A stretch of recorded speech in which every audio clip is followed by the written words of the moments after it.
Всем привет! С вами Эрик, и вы смотрите программу «Наука побеждать». Мы продолжаем разбираться в основах режима командный бой. И сегодня поговорим о средних танках. Средних танков не так много, как тяжелых, но это не значит, что сделать правильный выбор легче.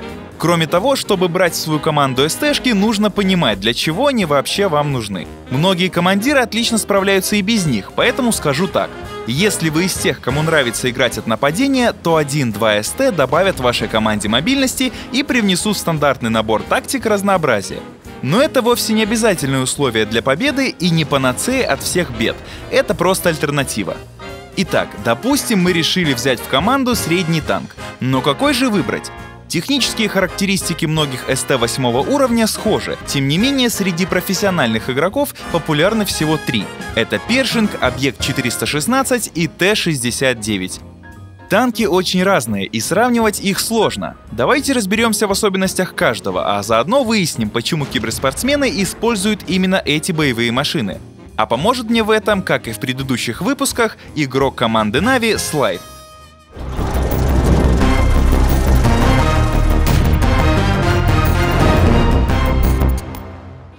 Начнем с самого популярного танка — М-26 Першинг. Этот СТ чаще остальных используется в формате 7.42. Но почему? Средний урон в минуту не примечателен, на уровне большинства одноклассников, но хуже лидеров. Запас прочности 1440 хп. Что ж, не так уж и плохо. Динамические характеристики хороши, но есть варианты поинтересней. По бронированию танк лучше многих, но не самый лучший. Так в чем же его секрет? Все просто. Хоть М-26 на первый взгляд и не выделяется яркими преимуществами, зато и явных недостатков у него тоже нет. Огромным плюсом танка является лобовая броня башни. Конечно, по сухим цифрам этого не скажешь, но на практике все обстоит несколько иначе. Секрет в маске орудия. Благодаря ей соперники часто не пробивают башни Першинга даже голдовыми снарядами. Опытные игроки давно это знают и умело пользуются этим на городских картах и на картах со сложным рельефом. На них, кстати, раскрывается другой козырь танка — отличные углы вертикальной наводки. А еще у Перша хороший обзор и быстрое сведение. Но кроме общедоступных цифр есть вещь, о которой я, например, раньше и не знал. Это стабилизация орудия на ходу. У Першинга она превосходная. Танк позволяет успешно стрелять по противникам даже в движении. Переварили? Тогда переходим к следующему танку.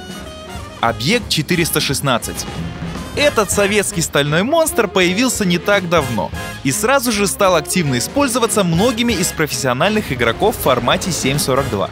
Давайте посмотрим почему. Во-первых, у объекта самый большой среди СТ 8 уровня средний урон в минуту — 2400. Для сравнения, у ближайшего конкурента нет и 2000. За выстрел танк способен отнять у соперника до 400 единиц прочности. Это один из лучших показателей среди одноклассников. Динамические характеристики советского СТ тоже хороши. Особенно это касается его маневренности. Тут он просто вне конкуренции. Быстрый, юркий, а еще и низкий. Из-за этого соперники нередко по нему мажут. К тому же, благодаря небольшим размерам, 416 обладает отличной маскировкой. А еще объекты, как и у Першинга, хорошая стабилизация орудия на ходу. Но не все так здорово. У танка есть и весомые минусы. Среди них слабая броня и малый запас прочности. Впрочем, даже это мелочи по сравнению с главным недостатком машины — углами вертикальной наводки. Еще и башня поворачивается всего на 150 градусов. Кстати, если кто-то все еще не заметил, она находится в задней части, соответственно, двигатель в передней, поэтому танк нередко поджигает пробитием в лоб. В общем, объект 416 — это танк, у которого есть масса плюсов и минусов. Имейте это в виду. Еще один популярный средний танк — Т-69. Неплохая динамика, хорошие углы вертикальной наводки и отличный обзор. По характеристикам аппарат во многом похож на Першинг, но применение совершенно иное. А все из-за барабана заряжания. В одном барабане 4 снаряда со средним уроном 240 хп, но реализовать его не так-то просто. А все потому, что время перезарядки между выстрелами 2 секунды, а время сведения 2,9. Вот и приходится выбирать: свестись полностью, но потерять драгоценные секунды, или отстреляться максимально быстро с большей вероятностью не пробить. Время полной перезарядки барабана 27 секунд. Это почти в 2 раза меньше, чем у французской тяжелой сотки.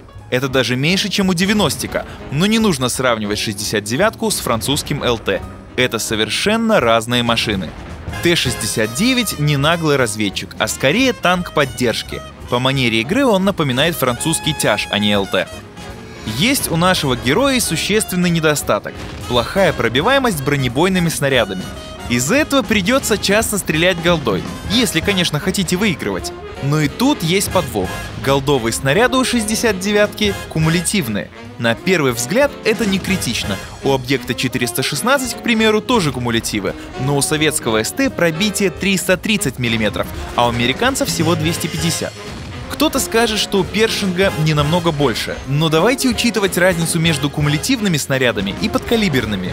У кумулятивов проблемы с экранной броней, а ввиду того, что гусеницы тоже работают как экраны, часто бывает так. Стреляешь сопернику в каток под приличным углом, а урон не проходит. Обидно, но к этому надо быть готовым.